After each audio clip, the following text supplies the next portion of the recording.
तज्जयति परं ज्योति समं समस्तैरनन्तपर्यायैः दर्पणतलेव सकला प्रतिफलति पदार्थमालिका यत्र।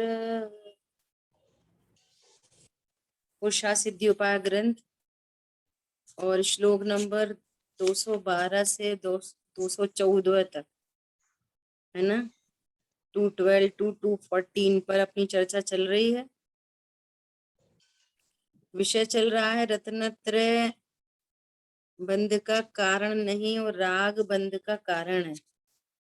जितने अंश में राग है उतने अंश में बंध है, और जितने अंश में राग नहीं है उतना बंध भी नहीं है। और इस चर्चा के अंतर्गत यहाँ आचार्य भगवान ने जीव के 3 भेदों की बात की। जीव के कितने भेद होते हैं? कितने भेद होते हैं जीव? अंतरात्मा और परमात्मा, है ना। हाँ, जीव की पर्याय अपेक्षा से 3 अवस्थाओं की अपेक्षा से जीव के 3 भेद कहे जा सकते हैं। वास्तव में जीव तो त्रिकालीय ध्रुव भगवान आत्मा एक ही प्रकार का है ना। इस बात को ज्ञान में लेकर फिर चर्चा होनी चाहिए। समझ में आ रही है बात? संसार मुक्त की अपेक्षा से 2 प्रकार के भेद हैं, संसारी और मुक्त। तो संसार भी अवस्था है, मुक्ति भी अवस्था है, और जीव तो एक ही प्रकार का है ना। वित्रस और स्थावर की अपेक्षा से भेद, विपर्याप्तक अपर्याप्तक की अपेक्षा से भेद, फिर गुण स्थान की अपेक्षा से भेद। तो जितने भी भेद बनते हैं वो पर्याय अपेक्षा से भेद बनते हैं। मूल वस्तु जीव नामक पदार्थ तो एक ही प्रकार का है। क्या कहा? जीव कितने प्रकार का है? एक ही प्रकार का है। एक ही प्रकार का। जो निगोद में सोही मुझ में सोही मोक्ष मझार, अंतर भेद कछु भी नाही। भेद कहे तो सम्यक ज्ञान का अंश, और भेद जाने भेद माने तो संसार। अरे बात समझ में? किसी अपेक्षा से कथन किया तो वो सही ज्ञान का अंश है, और उस पर्याय से वस्तु को ही अनेक प्रकार का मान ले तो वो मिथ्या। ठीक है। अब देखो बहिरात्मा का क्या स्वरूप है, बहुत सुंदर चर्चा की है गुरुदेव श्री ने। पेज नंबर 496 पे अपन पढ़ते हैं, 2nd पैराग्राफ। देखो बहिरात्मा अर्थात क्या? आत्मा जो वस्तु है उसमें जो नहीं, ऐसा जो बहिर्पना। जीव जो वस्तु है, आत्मा जो वस्तु है, कितनी प्रकार की है? एक ही प्रकार की। उसमें क्या क्या है? वो अनंत गुण, अनंत शक्ति, अनंत धर्म युगल संपन्न, असंख्यात प्रदेशी इस मई वस्तु है।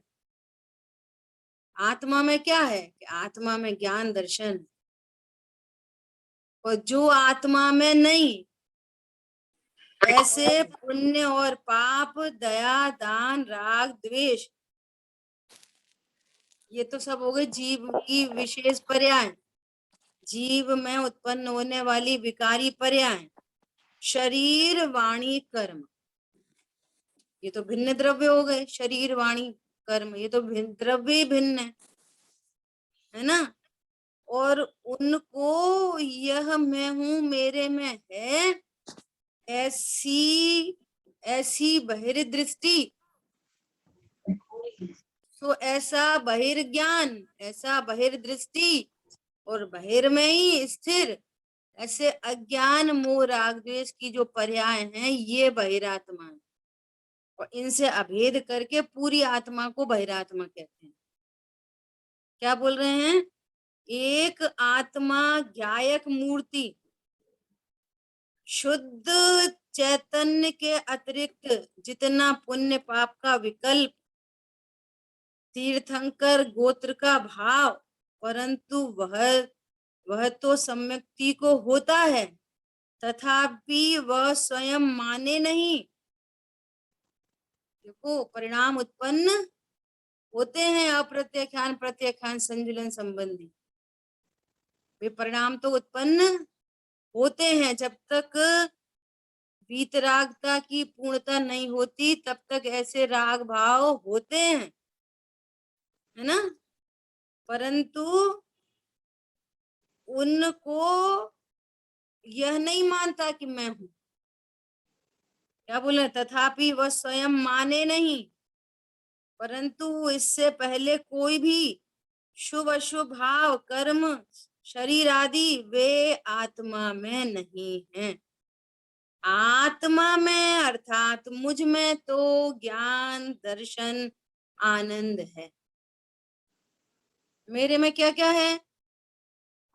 ज्ञान, दर्शन, आनंद है। और शरीर, संयोग, कर्म, कषाय, ये सब मेरे में नहीं। मैं तो एक हूँ, शुद्ध हूँ, ज्ञान दर्शन से पूर्ण हूँ और ममत्व रहित हूँ। सुबह 73 गाथा चल रही है। मैं कौन हूँ? मैं एक हूँ, शुद्ध हूँ, ममता रहित हूँ और ज्ञान दर्शन से पूर्ण हूँ। ये तो मैं हूँ, और इससे रहित वो मैं सब नहीं हूँ। देखो क्या बोलते हैं यहाँ पे, गुरुदेव श्री 14वीं गाथा को याद कर रहे हैं। याद है 14वीं गाथा जो अपने पुरुषा सिद्धि उपाय में निकल के गई? वो क्या थी गाथा? बोलो। बहुत ही प्रसिद्ध गाथा है ना। क्या? कर्म कृत वर्णादि रागादि से असंयुक्त होने पर भी संयुक्त जैसा प्रतिभास, वस्तु तो संयोग शरीर कर्म कषाय से रहित ही है, अनादि अनंत। मानो या मत मानो, एक तो होता है वस्तु स्वरूप, और उसको आगम में बताया गया दिव्य ध्वनि के द्वारा।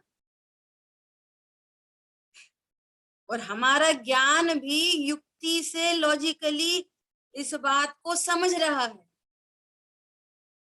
और समझते हुए उसने स्वीकार किया है कि हाँ यही वास्तविक स्वरूप है। उसको कहते हैं तत्व निर्णय।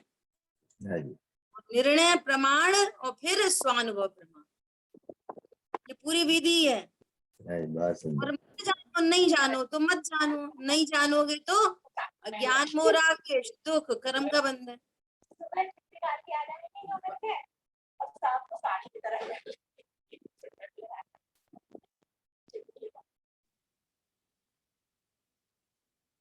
वस्तु तो वस्तु रूप से ही रहती है। आ रही बात ख्याल में? ऐसी अद्भुत बात है। क्या बोल रहे हैं कि ये कर्मकृत वर्णादि और रागादि से असंयुक्त होने पर भी वस्तु स्वरूप ऐसा है, वो संयुक्त नहीं है वर्णादि रागादि से। आत्मा कभी देह रूप नहीं हुआ, कभी संयोग रूप नहीं हुआ, फिर भी संयुक्त जैसा प्रतिभास ये संसार का बीज है। देखो क्या कर रहे हैं।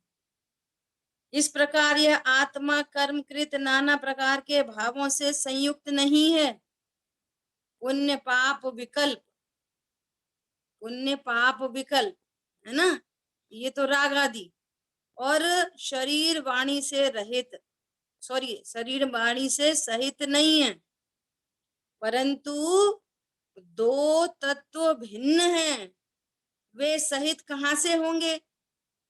दो कितनी क्लियर चर्चा है। आशव तत्व आश्रव है, जड़ तत्व जड़ है, आत्मा व आत्मा है, वह आत्म तत्व आशव तत्व सहित है। ऐसा कहाँ से आया? मीटिंग में की ना आपल्या झूम में ऐसा कहाँ से आया? अजीब अजीब सहित है, परंतु अजीब सहित आत्मा है वह मिथ्या दृष्टि भव का बीज है। फिर से बहिरात्मा को ये नहीं कह रहे कि तुम ऐसा खाते, ऐसा पीते, इतना लड़ते, इतना झगड़ते, कम झगड़ो, कम लड़ो, कम खाओ, रात में नहीं खाओ, दिन में नहीं खाओ, तुम ऐसा खाते हो, इतना धन रखते हो, इतना कमाते हो, सो वो बहिरात्मा है, ऐसा नहीं बोल रहे। जो आत्मा में नहीं है और उनको आत्मा जानना, सो बहिरात्मा। भावों से संयुक्त नहीं तो भी अज्ञानी जीव को अपने अज्ञान से, देखो क्या बोल रहे हैं नेक्स्ट पेज पे, किसी ने कराया नहीं, दर्शन मोह कर्म ने अज्ञान कराया नहीं। क्या पेज बोला? नंबर बताइएगा, पेज नंबर 497।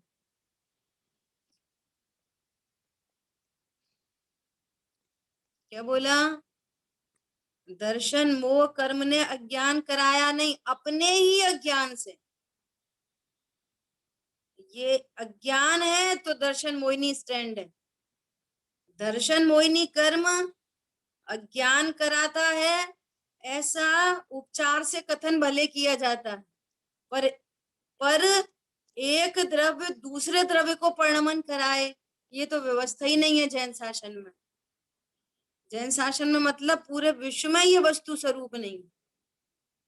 क्या? एक द्रव्य दूसरे द्रव्य को परिणमाए, परंतु फिर भी स्वभाव बताने के लिए कभी आरोपित कथन किया जाता। जहां जहां जे जे योग्य छे तहां समझ भूते, है ना? क्या बोल रहे हैं? अज्ञानियों को अज्ञान में प्रतिभास है। क्या प्रतिभास है? आत्मा कर्म जनित भावों से संयुक्त जैसा प्रतिभासित होता है। भगवान आत्मा चैतन्य ज्योति और आनंद की मूर्ति आत्मा है, वह अपने पवित्र शुद्ध स्वभाव सहित है, परंतु यह कर्म के निमित्त से हुआ पुण्य पाप का विकार और कर्म के निमित्त से हुई बाह्य सामग्री, है ना, इस ओर सामग्री अघाती से मिली, इस ओर घाती के निमित्त से हुए पुण्य पाप के विकार, उनसे रहित तत्व आत्म तत्व तथापि सहित मानना वह भव का बीज है, वो बहिरात्मा। देखो गजब बात हो गई।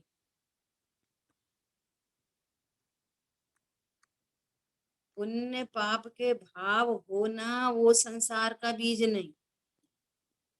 क्या बोला? पुण्य पाप के भाव उत्पन्न होना वो संसार का बीज नहीं।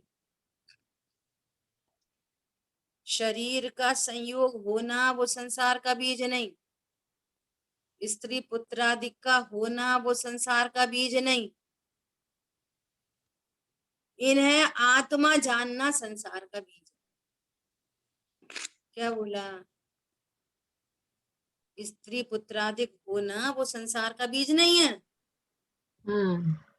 संयोग और संयोगी आगे, पदार्थों को अपना मानना है हाँ, ये संसार का बीज। अब विचार करो उस गंभीरता से।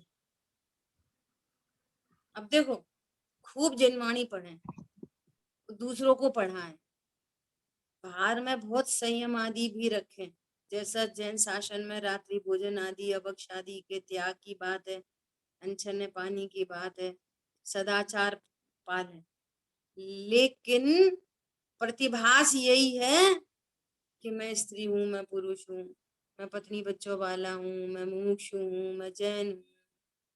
ये संयुक्त जैसा प्रतिभास अभी भी ऐसे ही प्रतिभासित हो रहा है। क्या प्रतिभासित हो रहा है?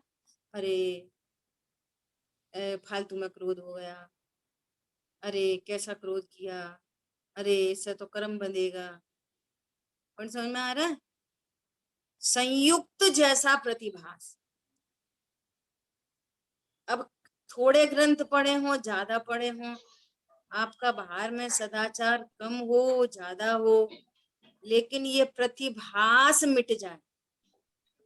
ओहो, मैं तो यहाँ त्रिकाली ध्रुव हूँ, सदा एक रूप रहने वाला पदार्थ हूँ। संयोग, शरीर, कर्म, कषाय ये मेरा स्वरूप नहीं, ये अजीव तत्व है, ये आशव तत्व है, इनसे भिन्न में जीव तत्व। उसमें एकत्व पने का कोई प्रतिभास नहीं है। दर्पण में बस दर्पण है, और कहो दर्पण की स्वच्छता है, उस स्वच्छता में पर पदार्थ और प्रभाव झलक जाते हैं। सो जानना तो मेरा स्वभाव कहलाता है, परंतु मैं कभी उन रूप नहीं होता, उनसे अच्छा बुरा नहीं होता। इसलिए मुझे किसी पर द्रव्य और पर भाव की चिंता नहीं, क्योंकि मेरे स्वभाव में ये असत है, मैं इनसे संयुक्त नहीं हूं, ये मेरे स्वभाव में है ही नहीं। क्या बोला? ये मेरे स्वभाव में है है ही ही नहीं। नहीं। बोलो। आज दोपहर में चर्चा चल रही थी, द्रव्य से शुद्ध, पर्याय में कैसा हूँ? तो अज्ञान मोह राग द्वेष की पर्याय है, वे शुद्ध है। तो बोलो, मुझे शुद्ध होना है कि नहीं होना? मैं तो बोलो। प्रागे शुद्ध हूँ। ऐसा प्रथम से ही शुद्ध हूं मैं, और अभी भी ऐसा मुझे शुद्ध होना है, तो समझना स्थापना पर्याय में। जो ज्ञान जानता है मैं शुद्ध हूं, वो शुद्धता को प्राप्त हो जाता है। अद्भुत बात है, एकदम अद्भुत। समझ आई बात? इनका होना वो संसार का बीज नहीं। अब देखो, यहाँ पे दोनों बातें आई हैं। क्या? अघाती कर्म के उदय में होने वाली शरीर और संयोग, ये बाह्य सामग्री, और घाती कर्म के निमित्त से होने वाले जीव के विकारी भाव। ठीक है? अब शॉर्टकट कैसा? शॉर्टकट अब ये समझने के लिए ऐसा शॉर्टकट हमें तो नहीं लग रहा। क्या? कि ये जो परिणाम उत्पन्न हो रहे हैं, ये घाती कर्म के उदय की सामग्री है, जो परिणाम उत्पन्न हो रहे हैं। तो इसका क्या अर्थ है? कि इसका संबंध उसके ऊपर डाल के, अरे मैं तो परिपूर्ण शुद्ध स्वच्छ पदार्थ हूं, मैं जीव तत्व हूँ, वो आशव तत्व है। कर्म का उदय द्रव्य आश्रव और परिणाम भाव आश्रव, सो वे दोनों आश्रव हैं, मैं तो जीव तत्व हूँ। पॉइंट समझ में आया?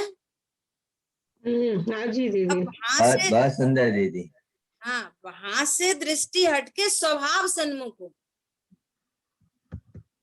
मैं एक हूँ, शुद्ध हूँ, ज्ञान दर्शन से पूर्ण, आशा तत्व नहीं, मैं जीव तत्व। समझ आई बात? अब आपको ये वाली बात तो स्वीकार हो गई कि ये क्रोध होता है, सो कर्मकृत परिणाम है। लेकिन जिसका लक्ष्य होके जो क्रोध उत्पन्न हो रहा है, बोलो, तो उसकी भी तो स्वीकृति कर रहे हैं कि ये अघाती कर्म के उदय की सामग्री है। तो अब इसमें अच्छे बुरे की क्या बात है? पॉइंट समझ में आया? अघाती कर्म के उदय की जो सामग्री है, तो उसको भी अघाती कर्म के उदय की सामग्री समझो। मैंने किया, तुमने किया, कम किया, अच्छा किया, वो खराब है, वो अच्छा है, ये अघाती कर्म की बात तो पहले से ही साफ हो गई। अब घाती कर्म को यदि स्वीकार कर रहे हो, ये कर्मकृत परिणाम है, तो फिर अघाती तो पहले से ही स्वीकार करो कि वो कर्मकृत परिणाम चीजें हैं, वस्तु हैं। पॉइंट समझ में आया? क्या पॉइंट दिया जा रहा है? बहुत अच्छा लॉजिक, बहुत अच्छा दीदी। हाँ, ऐसा। अब तुम शॉर्टकट लगाओ कि ये परिणाम तो घाती कर्म के उदय जनित भाव है, और ये सामग्री मेरी है, ये अच्छी है, ये बुरी है, तुमने सही किया, तुमने खराब किया, तुम सही हो, तुम गलत हो, ये वाली बात कहाँ से आ गई? पॉइंट पकड़ में आया? हाँ, तो दोनों वे से मिस्टेक हो सकती है, इस तरह से उस तरह से भी। हाँ, वो घात यहाँ पे स्पष्ट लिख रहे हैं ना, इस ओर सामग्री अघाती से मिली। हम्म भैया आपके ही अज्ञान दशा में पूर्वोपार्जित कर्म के फल में जो सामग्री है उसको सहज स्वीकार करो, दैट्स इट, बस खत्म बात। उसमें अच्छी बुरी की क्या बात है? और मेरे ज्ञान स्वभाव में तो वे झलकते हैं, मेरा तो कोई परद्रव्य है नहीं, वो कर्मकृत सामग्री है ना। जैसे यहाँ द्रव्य क्रोध या भाव क्रोध, यहाँ द्रव्यमान या भावमान, यहाँ द्रव्य हास्य यहाँ भाव हास्य, यहाँ द्रव्य भेद यहाँ भाव भेद, तो भी दोनों दोनों आश्रव हो गए। समझ में आ रही है? ऐसी अघाती कर्म का उदय अजीब, पुद्गल, उसके उसके फल में उत्पन्न होने वाली सामग्री भी पुद्गल, तो वो दोनों पुद्गल पुद्गल हो गए, वे दोनों अजीब अजीब हो गए, ये दोनों जीव जीव हो गए, सॉरी ये दोनों आश्रव आश्रव हो गए, और दोनों से भिन्न में जीव हूं। आ गया? अघाती कर्म क्या है? पुद्गल की सत्ता, उसके फल में मिलने वाली सामग्री कौन है? पुद्गल की सत्ता। अन्य चेतन भी पुद्गल मेरे लिए तो, क्योंकि मैं भी उनके साथ जो ट्रीटमेंट है वो शरीर आदि को देख के ही तो है, छोटा बड़ा लंबा चौड़ा, कम उम्र वाला ज्यादा उम्र वाला, बस, है ना। तो वे दोनों अजीब अजीब हो गए, उनका रिलेशन अजीब का रिलेशन अजीब से, और यहाँ आश्रव का रिलेशन आश्रव से, और मैं कौन हूँ? मैं शुद्ध जीव तत्व हूँ। बहुत बढ़िया। और फिर भी संयुक्त जैसा प्रतिभास। ये संसार का बीज है, संयोग होना संसार का बीज नहीं है। इनके इतने संयोग, चाहे अज्ञानी हो चाहे ज्ञानी हो, उसके पास जो भी बाहर में धन पैसा कुटुंब आदि है ना, सब अघाती कर्म के उदय जनित सामग्री, सब। और परिणाम पूर्वक आती हुई दिखती है, परिणाम पूर्वक आती हुई दिखती है। क्या बोला? परंतु परिणामों से वो आती नहीं है। क्या बोला? भाव उत्पन्न हुआ, अरे आज चलो एक नई साड़ी लेके आए, और उधर वो साड़ी भी आ गई, इधर भाव हुआ। तो ये समकाल जरूर है, परंतु भाव से वो साड़ी नहीं आई। क्या बोला?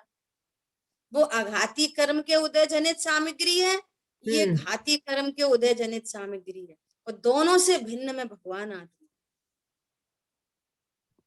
हमारी बात ख्याल में,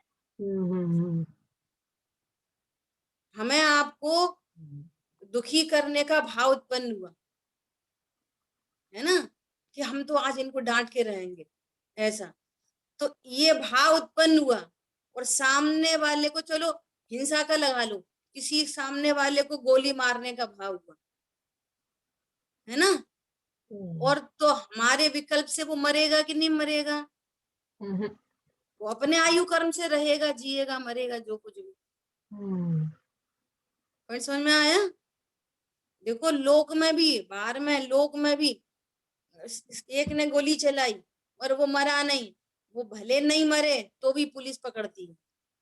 वो कहता है हाँ ठीक है मैंने गोली तो चलाई, परंतु वो तो नहीं मरा ना, कि वो नहीं मर, अब वो तो नहीं बोलते आयु कर्म से नहीं मरा, परंतु वो कहते हैं कि वो भले नहीं मरा, तुमने तो मारने का भाव किया ना,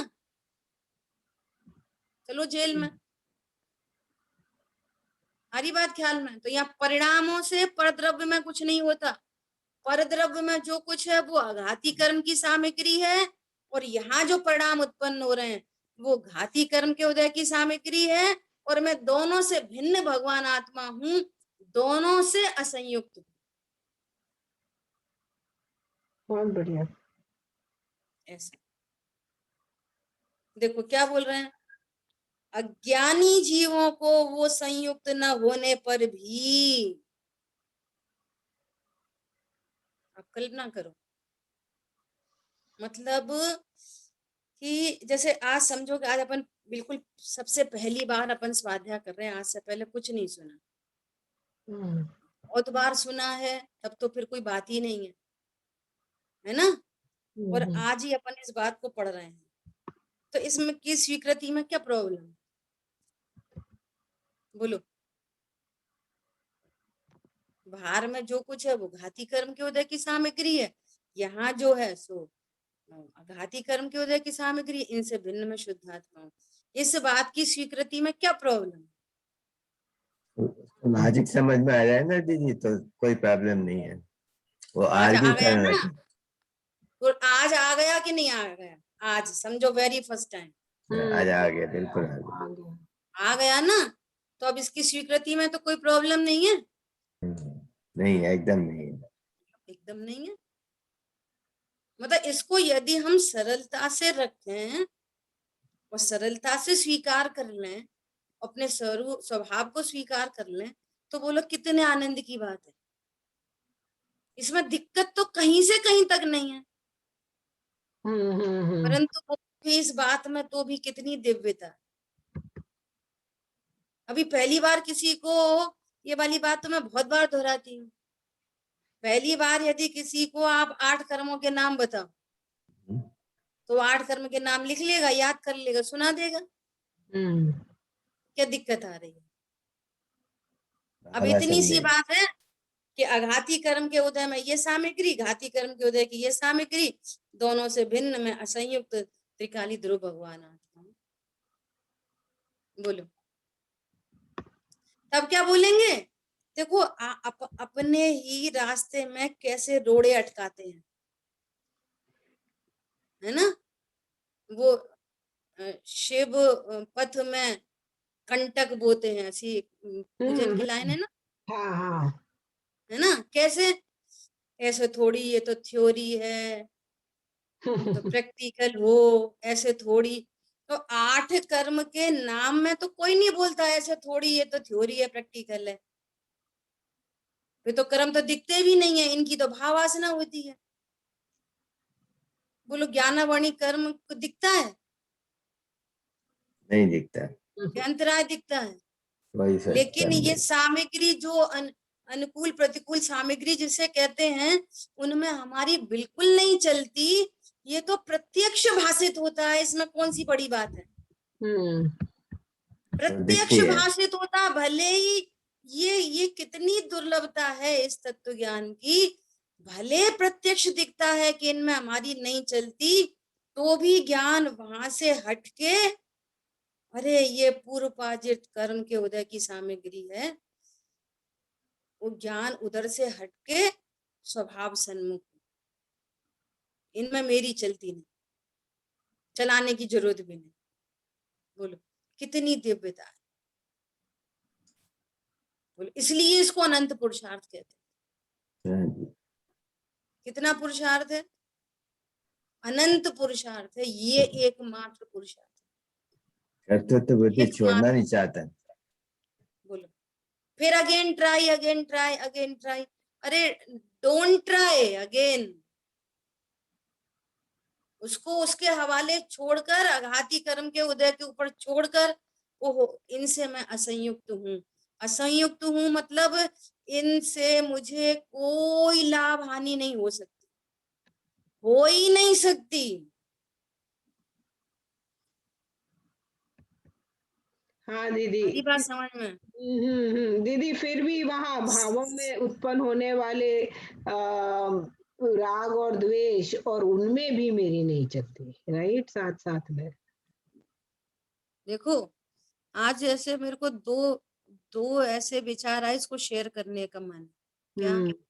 जैसे 73 गाथा सुबह चल रही है, दादा की पुस्तक से अनुशीलन से स्वाध्याय कर रहे थे, तो वहां पर बात आई कि ये भगवान आत्मा षटकारक की क्रिया से पार है। मैं त्रिकाली ध्रुव भगवान आत्मा किसी के आधार से नहीं, कुछ पूरे षटकारक लगाए, है ना? अपन आज सिर्फ आधार की चर्चा करते हैं, मैं किसी के आधार से नहीं है। अब आ जाओ इधर कि मान लिया किसी महिला का पति नहीं रहा, अब बोलो सारा जगत क्या बोलेगा, वो खुद क्या महसूस करती है। अब सही में इतनी जवानी में चला गया और बहुत बूढ़ी हो और पुत्र भी मर जाए, तो अब बुढ़ापे में पुत्र भी चला गया, पति भी चला गया, अब किसके आधार से रहेगी वो महिला? किसके आधार से? भैया, जिसको महिला कहते हैं वो भी किसी के आधार से नहीं है। और आधार कहो तो महिला को भले आधार से कहो, लेकिन गजब की बात ऐसी है कि ये यहाँ पर ज्ञान दर्पण विराजमान है, या ज्ञान दर्पण। इस ज्ञान दर्पण में से जिसको लोक में पति कहा जाता है, सो पति का प्रतिबिंब नहीं बन रहा। बस पति मतलब ज्ञान स्वरूपी भगवान आत्मा, भिन्न पदार्थ। अब किसके आधार की जरूरत है बोलो? यहाँ ज्ञान स्वरूप देखो, दर्पण में, यहाँ पे दीवार पे दर्पण लगा है। इस दर्पण में परिवार में 4 सदस्य थे, सो एक सदस्य अब नहीं दिख रहा दर्पण में, तो दर्पण में क्या हो जाएगा? दर्पण दर्पण ही रहेगा। पहले 4 थे, अब 1 माइनस हो गया, 3 रह गए, तो दर्पण में क्या होएगा? दर्पण दर्पण ही रहेगा। बोलो। तो यहाँ पर, यहाँ चैतन्य दर्पण में क्या हो रहा है बोलो? किसके आधार से? एक ज्ञायक भाव किसके आधार से? जब तक यहाँ पे अपनत्व की फीलिंग नहीं आएगी, जब तक मैं तो ज्ञायक हूं, ये परद्रव्य है। पता है, अभी अभी 2 साथ साथ रह रहे हैं, तो भी कल्पना लोक में विचरण करके तुम मेरे बिना कैसे रहोगी, वो कहती है तुम मेरे बिना कैसे रहोगे। और मुमुक्षु है अपन। कौन है मुमुक्षु? कौन है अपन सब? वो हमारे बिना कैसे रहेंगे हम? अरे तुम कौन हो भैया? जो कुछ होना है बाहर में, वो सब किसी कल्पना लोक की जरूरत नहीं है। आप कल्पना लोक में विचरण करो तो भी होने योग्य ही होता है, और कल्पना लोक में विचरण नहीं करो और तो भी उसको आघाती कर्म के खाते में डाल के और आप रिलैक्स रह सकते हो। अभी क्या बोला? कौन किसके आधार से? षट कारक की प्रक्रिया से पार हूं। और ये जो परिणाम भी उत्पन्न होते हैं ना, ये भी क्रम नियमित है। इनको भी अदला बदला नहीं जा सकता। इनको भी अदला बदला नहीं जा सकता। गुणस्थान प्रमाण होते हैं, गुणस्थान का अतिक्रमण नहीं करते परिणाम। ऐसा कभी नहीं हो सकता कि 5वां गुणस्थान हो जाए और भाव ऐसे हो जाए कि पहले गुणस्थान के। होता ही नहीं है। वहां पर भी कुछ खाने पीने लड़ने झगड़ने के परिणाम उत्पन्न हो, लेकिन वहां पर ऐसा कोई परिणाम नहीं है कि मैं इनसे संयुक्त हूं। क्या बोला? इसलिए वहां संसार का बीज नहीं है, इसलिए वहां स्थिति अनुभागहीन होते चले जा रहे हैं, अल्प संसारी। पाप प्रकृतियों का नाश हो रहा है, पुण्य प्रकृतियों में कन्वर्ट हो रहा है, उनके अनुभाग बढ़ रहे हैं, स्थिति घट रही है। बोलो कैसी नेचुरल प्राकृतिक व्यवस्था है। अरे यहाँ पर एक एप्पल जाता है अंदर में, प्राकृतिक व्यवस्था है, कौन कहाँ कहाँ पे कैसे कैसे सब कन्वर्ट हो जाएंगे, विटामिन मिनरल प्रोटीन शुगर, वो क्या बोलते हैं, मल मूत्र आदि सब कौन कर रहा है? प्राकृतिक व्यवस्था है, नेचुरल एकदम। समझ आई बात? देखो क्या बोल रहे हैं, यह प्रतिभास ही निश्चय से संसार के बीज रूप है। प्रतिभास को बता रहे हैं। शरीर होना संसार का बीज नहीं, संयोग होना संसार का बीज नहीं। उनसे लाभ, प्रतिभास मतलब उनसे मैं हूं, मेरे हैं, इनसे लाभ है, हानि है, इनको बिगाड़ो, इनको सुधारो, ये संसार का बीज है। मैं तो इन सबसे अनटच, इफेक्टलेस, फुल्ली से जो कुछ झलकता ज्ञान में वह गे नहीं, बस ज्ञान है, ओनली ज्ञान। कुछ भी झलके मैं तो ज्ञान, ये है असंयुक्त। कषाय झलक गई, मैं तो असंयुक्त हूँ। शरीर की कोई क्रिया झलक गई तो हम कह रहे हैं ये अनुकूल है प्रतिकूल है, तो झूठी मन की वृत्ति है, झूठी बात है ये तो। क्या बोल रहे हैं? वो प्रतिभास ही निश्चय से संसार का बीज है, वही मिथ्या भाव परिणमन का कारण, परिभ्रमण का कारण। ये मिथ्या भाव परिभ्रमण का कारण। कितनी सरल बात है, स्वीकार करो। क्या प्रॉब्लम है इतनी बात स्वीकार होने में? बोलो, 3 लोक की रचना को स्वीकार करने में क्या प्रॉब्लम है? कोई प्रॉब्लम नहीं है। जब वो रचना स्वीकार करने में प्रॉब्लम नहीं है, वो तो देखी भी नहीं जा सकती। अभी हम तो सर्वज्ञ के ज्ञान से उसको स्वीकार करते हैं कि हाँ भैया 7 नरक होते हैं, इतने स्वर्ग होते हैं। 2.5 द्वीप में ही मनुष्य लोग है, तो हाँ होते हैं। 8वां द्वीप नंदीश्वर द्वीप है, अष्टानिका पर्व में सब जा रहे हैं देवगण, वहां पर जाके भगवान की भक्ति करते हैं, अकृत्रिम जिन बिंब की। बोलो किसी जैनी से पूछो आजकल क्या चल रहे हैं अष्टानिका पर्व। सब पर्वों में बड़ो 28 पर्व है, ये अष्टानिका पर्व सबसे बड़े पर्व है। क्यों है? कि वहां पर सूर्यगण जाते हैं और जिन अकृत्रिम जिन बिंब को देखकर ये निज अकृत्रिम चैतन्य बिंब ख्याल में आता है और नया वेरी न्यू सम्यक दर्शन प्रकट करते हैं। सभी दीदी जो भी जाते हैं? सभी नहीं करते। जिन्होंने तत्व निर्णय किया है पूर्व में, वे सम्यक रूपण में होते हैं। पुरुषार्थी सम्यक तुलहाएं। पंडित साहब की जो पूजन है नंदीश्वर दीप की, उसकी जयमाला पढ़ना, बहुत सुंदर जयमाला है।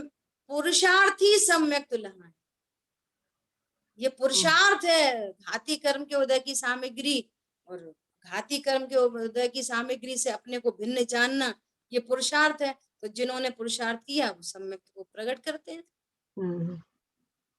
है ना। तो हमें अष्टानी का वो नंदीश्वर दीप स्वीकार है नहीं स्वीकार है? सारे जीवों को, निश्चय वाले, व्यवहार वाले, सोनगढ़ वाले, देवगढ़ वाले, सबको स्वीकार है। पुत्रिकाली ध्रुव भगवान आत्म स्वीकार नहीं। बोलो कोई मना करता है? पता नहीं नंदीश्वर दीप होता है कि नहीं होता। सब बोलते हैं अष्टानी का पर्व चल रहे हैं, देवगण अष्टानी का पर्व वही मनाते हैं नंदीश्वर दीप में जाकर। सबको स्वीकार है। हमें हमें तो उसमें कोई युक्ति भी नहीं लगती। बोलो कोई युक्ति लगती है कोई? 8वां दीप होता है, वहां पर ऐसे ऐसे करके 53-52 मंदिर होते हैं, एक एक दिशा में 13-13 मंदिर हैं, 4 दिशाओं में। क्या युक्ति है बोलो? कोई युक्ति नहीं है। लेकिन यहाँ तो युक्ति दिख रही है, एकदम लॉजिक से बात ख्याल में आ रही है। बोलो शरीर हमारे अनुसार नहीं, परिणाम हमारे अनुसार नहीं। देखो सिद्ध भगवान में ये दोनों चीजें नहीं, लॉजिक से सिद्ध हो रहा है ये जीव का स्वरूप है, ये स्वभाव नहीं हो सकता। समझ आई बात? यदि इनसे संयुक्त होता तो ये कभी दूर नहीं हो सकते थे। जीव शरीर से संयुक्त होता तो शरीर कभी नहीं दूर हो सकता था। जीव रागादि भाव से संयुक्त होता तो इन रागादि भाव का कभी अभाव नहीं हो सकता था। और हमें तो प्रत्यक्ष भाषित होते हैं, उत्पन्न होते हैं, नाश को प्राप्त होते हैं। बोलो भाषित होते कि नहीं भाषित होते? तो इस बात की स्वीकृति में क्या प्रॉब्लम है? क्या प्रॉब्लम है दीदी? कोई प्रॉब्लम नहीं है। पॉइंट समझ में आया? ज्ञान ने स्वीकार कर लिया, हाँ ऐसा मेरा स्वरूप है, ठीक है। वो अन्यथा मतलब वो वही में प्रॉब्लम जब तक थी तब तक ज्ञान वहां पे स्वीकार ही करने को तैयार नहीं है, जिद कर रहा है दूसरी तरफ का। इसलिए बोल रहे हैं बार बार कि इसको इतनी सरलता से स्वीकार कर लिया जाए बस। इसमें रोड़े मत अटकाओ, ये थ्योरी, ये प्रैक्टिकल और ये और ये और ये कहना। अरे अब तो ज्ञाता रहे तब तो है, रहे नहीं, ज्ञाता ही हूँ। रहे वह मेरा काम नहीं है, मैं तो ज्ञाता ही द्रव्य हूँ। ऐसा देखो आगे बहुत अच्छी और चर्चा आएगी। क्या बोल रहे हैं? भगवान आत्मा वस्तु, आत्मा जिसे कहें, देखो एक है वस्तु, एक है उस वस्तु को बताने वाले देव शास्त्र गुरु दिव्य ध्वनि। दिव्य ध्वनि में क्या आया? भगवान ने जबरदस्ती बता दिया कि वस्तु स्वरूप है सो बताया है। बोलो, वस्तु स्वरूप बड़ा है, दिव्य धनी बड़ी है? वस्तु स्वरूप। वस्तु स्वरूप है। वो दिव्य धनी बड़ी क्यों है? कि वस्तु स्वरूप को बता रही है। हम्म। आज तक किसी ने नहीं बताई, सब मिक्सिंग करके बात करते हैं सारे के सारे। हाँ हाँ हाँ जी दीदी। उन्होंने ज्यों का त्यों बता दिया। देखो, जीव जीव है, आशव आशव है, अजीब अजीब है, बस। अब इसको स्वीकार करने वाला ज्ञान, ये तीसरी। वस्तु स्वरूप, वस्तु स्वरूप को बताने वाले देवशार गुरु है ना, दिव्य ध्वनि से हमारे पास तक आई। और अब थर्ड पॉइंट है, हमारे ज्ञान ने इसका विचार करके निर्णय किया, वो सबसे स्वीकार बड़ा। किया। हाँ, ये बड़ा काम। हम्म। वस्तु स्वरूप है और दिव्य ध्वनि भी है और बताने वाले भी हैं, और हमारा ज्ञान नहीं स्वीकार कर रहा। तो स्वीकार किया ज्ञान ने, उसको तत्व निर्णय कहते हैं। और तत्व निर्णय में जो ज्ञान निश्चिंत निर्वाह है, ये भाव मेरे में असत होने से मुझे उनकी चिंता नहीं। आज से उनकी चिंता खत्म हो गई, ज्ञान आश्रमों से निवृत्त हो गया। क्या बोला? ज्ञान आश्रमों से निवृत्त हो गया, स्व में प्रवृत्ति हो गई कारण रूप से। और ये कारण रूप से हुई, वो कार्य रूप परिणमित होगा ही होगा, 100% होगा।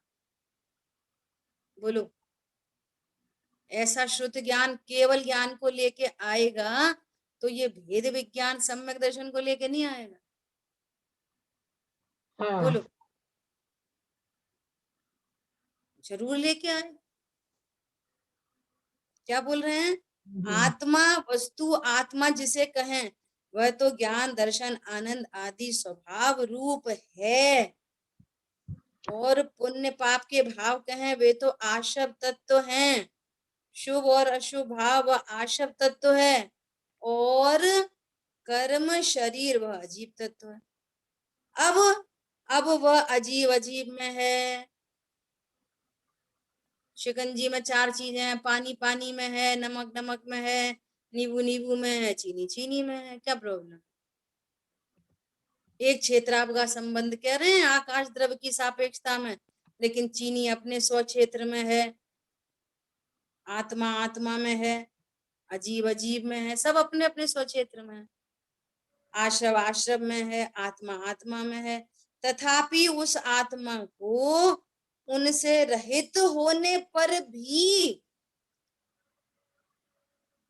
आत्मा उनसे रहित ही है, करनी वरनी कुछ नहीं है को स्वीकार करना है कि मात्र प्रतीति अनुभव स्थिरता से शिव होना है।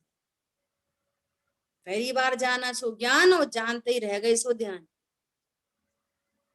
क्या? कि मात्र प्रतीति अनुभव जाना और जानते ही रहे सो ध्यान हो गए, उसको स्थिरता कहते हैं। समझ आई बात? तथापि उस आत्मा को उनसे रहित होने पर भी सहित मानना, ये बस ये गलती है, सहित मानना। वही मिथ्यात्व बहिरात्म बुद्धि संसार का बीज है, संसार का बीज। शांति के काल में निर्णय करो, शांति के काल में निर्णय करो, शांति के काल में निर्णय करो, बहुत परम आवश्यक। समझो, ऐसे ऐसे ऐसी ऐसी चीजें देखने में आती हैं। आज है ना, अमित भैया जी की मम्मी का स्वास्थ्य अच्छा नहीं है, वीडियो कॉलिंग करी उनको देखने के लिए। सोचो, बोल नहीं पा रही, आज ऐसी स्थिति बन रही है। और जबकि बहुत स्वाध्याय करती हैं वो, करती थी, है ना। अब उनको कितना तत्व निर्णय, भैया तो बराबर संबोधन करते ही रहते हैं। तो ये इंडिविजुअल मैटर है, कोई किसी को कुछ नहीं करा सकता। और पता है, शरीर का, देह का परिणमन होता है ना, उसमें संयुक्त जैसा प्रतिभास वो दीनता को लाके खड़ा करता है। अब सब अंगोपांग शिथिल हो रहे हैं, अपना ढंग से देख पा रहे, ना बोल पा रहे, ना कुछ कर पा रहे, ना खा पा रहे, ना नींद आ रही, ना कुछ आ रही, तो अब क्या होएगा? बोलो। अब उससे मैं संयुक्त हूँ, मैं देह से संयुक्त हूँ, तो अब क्या लेके खड़ा, अब क्या खड़ा होगा, कौन सा परिणाम खड़ा हो जाएगा? बहुत आकुलता होगी। बोलो। दीनता, डिप्रेशन आता है। और मालूम है घर में जैसे उनका तो बाहर में ऐसा पुण्य का उदय है कि ऐसे निवृत्त जीव हैं उनकी सेवा में, है ना। अब जो बच्चे शादीशुदा हैं, पैसा कमाने जाते हैं, बाहर जाते हैं, दुकान चला रहे, नौकरी जा रहे, वो थोड़ी 24-24 घंटे का समय दे सकते, दे ही नहीं सकते, चाहते हुए भी नहीं दे सकते। समझ में आ रहा है? तो ज्यादा दुर्दशा होती है। और यदि पति आदि कोई सेवा करें तो और राग से वो जीव और ज्यादा दुखी होता है, इनको हमारी करनी पड़ रही, इनको हमारी करनी पड़ रही, इनको हमारी करनी पड़ रही। कौन समझ में आ रहा है? और इतनी और ये निर्णय रखो कि आघाती कर्माधीन है, देह का जो कुछ परिणमन है वो सब आघाती कर्माधीन है, आपके ही पूर्वकृत उपार्जित कर्मों का फल है। वो सातारूप हो असातारूप हो, हमें तो वर्तमान में सबकी स्वीकृति है। क्या बोला? सातारूप हो क्या सातारूप हो, सबकी